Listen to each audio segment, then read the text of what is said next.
When Connie Barton of Peoria, Illinois, entered menopause, her doctor prescribed Prempro. 5 years later, when she went in for a routine mammogram, her life changed forever. Doctors found breast cancer caused by the drug. I thought I was going to die. I couldn't believe it happened to me. I just thought my life was over. What Connie and her doctor didn't know was that the manufacturer, Wyeth, now a division of Pfizer Pharmaceuticals, had not been truthful about the dangers of the drug.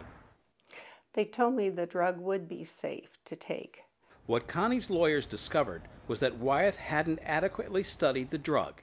Wyeth had a concerted company policy to not do breast cancer studies and to make sure that the breast cancer risk was not known by doctors and patients.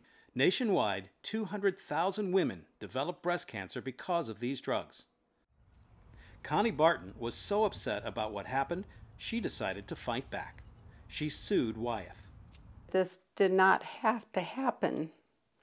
If I was told the truth, if Wyeth had been truthful about this. What was proven at trial was that Wyeth knew there were unanswered questions.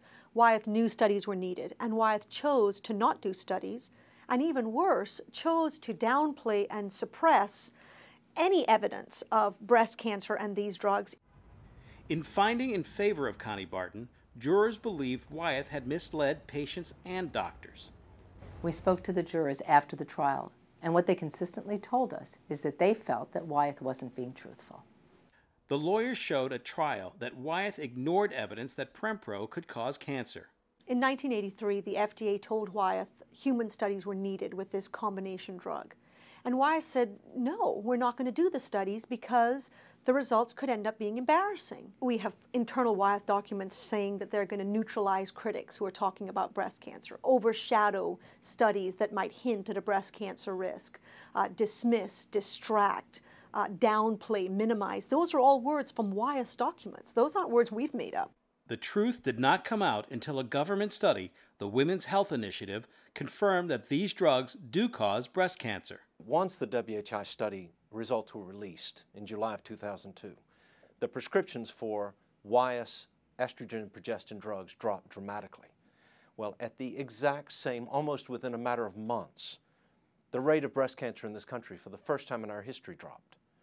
So there was 20,000 fewer breast cancers per year that resulted from Wyeth's drugs not being taken by women. Now the law is becoming clear too. Constitutional law expert Robert Peck says a recent ruling by the Eighth Circuit Court of Appeals provides important guidance. They found the evidence to be overwhelming that a case had been made out that merited a jury decision on punitive damages. Wyeth's behavior outraged these judges. That court decision has ramifications in trials across the country, including Donna Kendall's, where yet another jury found Wyeth's conduct outrageous. I lost both of my breasts because I used hormone therapy. Going through chemotherapy, I lost every hair on my body. With my second round of chemotherapy, I lost all of my toenails and all of my fingernails. Going through radiation, I had severe burn on my chest to the point where my skin opened up and blood was at the surface. Mike Richmond was the jury foreman in a combination hormone therapy trial. He described himself as a conservative who, at the beginning of the trial, thought the lawsuit was nonsense. But that changed after he heard the evidence. Wyeth as a company I thought was despicable. Truly despicable. I thought that they'd given up any moral obligation they would have had to serve their customers. Wyeth had no concern whatsoever for the health of the patients. They were only concerned about their profit. In fact, in trial after trial, when juries hear the evidence, they consistently find in favor of the plaintiff. Today, there are more than 10,000 women with lawsuits waiting for their day in court, just like Connie Barton and Donna Kendall. I think that Wyeth should stand up and be accountable for what they've done. Certainly has opened my eyes as to what this company has done. Some people are angry. I'm just very sad. They make money and people die, and nobody can stop them.